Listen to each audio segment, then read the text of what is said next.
أعوذ بالله من الشيطان الرجيم بسم الله الرحمن الرحيم والصلاة والسلام على سيدنا محمد وعلى آله وصحبه أجمعين.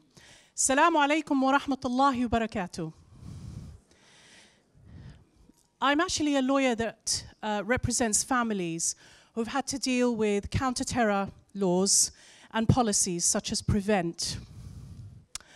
And I've received a number of calls on a daily basis, unfortunately.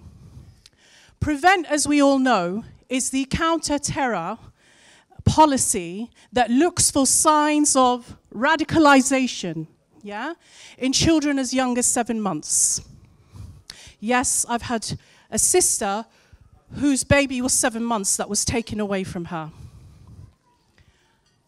Why? Because the sister has just become Muslim, a new Muslim. That's apparently a sign of radicalization. I don't know how to tell you about the devastation, the traumatic experience that our sisters and our brothers and our children face on a daily basis. I just want to give you one example tonight. I've been dealing with a sister who is a new Muslimah, mashallah. She got married and had 3 very young children. And we've been talking for about 2 years now. She'll come to me for advice intermittently. Now, this sister, whenever we've had phone calls, is generally quite rational. She'll listen to what I have to say. But I have known times where she's been anxious on the phone. What do I do? What do I do? Where she's been screaming, where she's been shouting, where she's been crying, and where she's been ranting. But I think the most worrying conversation I've had with her was my most recent one, where she had just been raided after having a newborn, and her husband is now convicted and in prison for 8 years. And I phoned to see how the case was progressing with social services. And when I rang her, she picked up the phone. She said, Ibtihal, I've actually been staring into space for 4 hours. Now, you may think that's not very worrying, but it is. Because this sister has reached a point where she's become numb. She's had every experience emotionally that any sister really shouldn't have in a very short space of time with 3 young children, that she'd got to a place where she didn't know how to feel anymore. So she just started staring into space. I know what follows on from that: depression. And I don't mean depression where you can't get out of bed. I mean chronic depression, where you don't actually see any reason to live.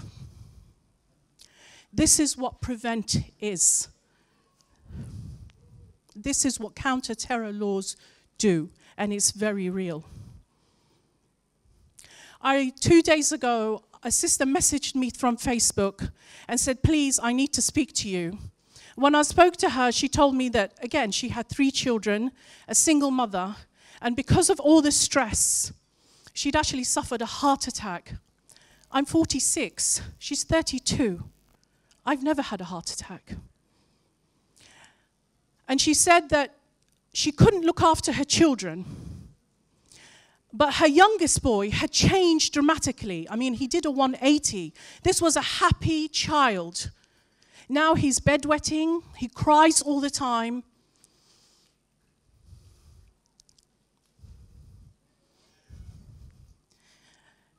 And he can't be alone unless he's touching his mother. He needs to be constantly touching her to feel some reassurance. This is the reality of living under PREVENT and living under social services who threaten to take your kids. All the time. She says to me that I can't live a normal life. They can turn up at my house at any time to check on the children. They turn up at school at any time. And it's horrible for the sisters, but you know, in some ways it's worse for our brothers. The brothers are the ones that have to keep it together for their wives, for their children. And when they're meeting with lawyers, you know, they come across as the strong ones because they need to be together. But I've had grown men break down in front of me. And I can never get over just seeing that. What brings a grown man responsible, looking after his family, to breaking in front of a sister he's never met before? This is what we're living with. These are hard times. We are a community that lives in fear.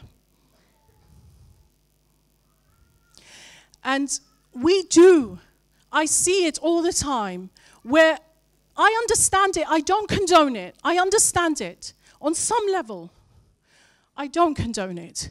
Where even the community stigmatizes that sister that's been raided, or that's had a call from Prevent, or has a visit from the police. You know, if you're one of those sisters and brothers, or if you know someone like that, and they don't want to say salamu alaikum to that sister who's facing Prevent, they don't want to go around and offer help, or even a plate of food, or even a school run for the children, this is your way of helping. Give money to HHUGS. These people have no one. And the worst thing about it is I'm the lawyer, right? I have to keep it together. I have to be rational. I have to give the legal advice. I have to tell them their rights. But in the darkest hour of the night, when I'm done with these phone calls and I've done my bit, it leaves you feeling really despondent that this is what's happening to Ummah. Ummat Muhammad sallallahu alayhi wasallam. I've known sisters who've left the deen, people who've left the deen, women who've left the deen, and then made false allegations against their husbands and got them locked up. It's serious, as you already, some of you know. But the worst thing, for me, the worst thing are the children. The children who cry. Wallahi, sometimes I have to make house visits because the mother is too ill to come out and meet me. So I have to make these house visits. And I don't know what these parents tell their children, but they think I've come to save them. And it was recently when I walked into a house, a home of a sister, where the little boy hung on to my jilbab and said to me, "Have you come to make sure I stay with my mummy?"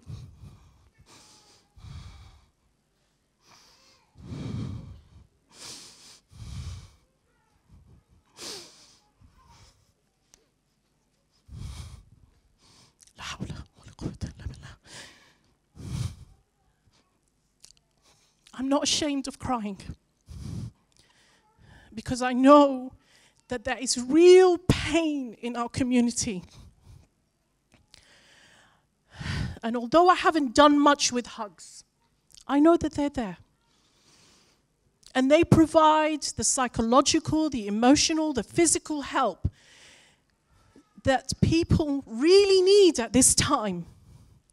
When a sister tells me that it's probably better if she just ends her life, when she knows what that means in Islam, something is really lacking in our community.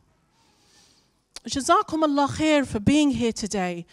But you know what it's like to hold your breath and not be able to breathe? For fear that if you just relax for 1 minute, you'll get that knock on the door, you'll get a letter from social services, you'll get hounding. These people can't breathe. And I think that this charity, it helps them to breathe. They're our ummah. We need to help them. In some way, we need to help them. You may not see where your money is going, but wallahi, it is that simple. I recently went to see a 15-year-old boy, very courageous. I'll just end with his story. Who stood up to his entire school because they took away his prayer space. They didn't call it prayer room, it was a prayer space. And then they cross-examined him, 4 teachers, for half an hour. Why do you want to do this? Why do you need to pray? Why? I mean, the very intricate details of his family. They felt able to ask him about it. And when I went to see him, I expected to find a broken young boy. He's not much older than my son. And he said to me, you have a duty to us. He accounted me. You have a duty to us. Your generation should protect us, should speak out. I shouldn't be alone. So brothers and sisters, let's show the ummah that's going through these difficulties, through these hard times, that wallahi, we can be with them. We can support them. And let's not forget that the worst thing we can lose is our faith. And we need to protect that for our youth. Let's not forget, فَإِنَّ مَعَ الْعُسْرِ يُسْرًا إِنَّ مَعَ الْعُسْرِ يُسْرًا. جزاكم الله خير.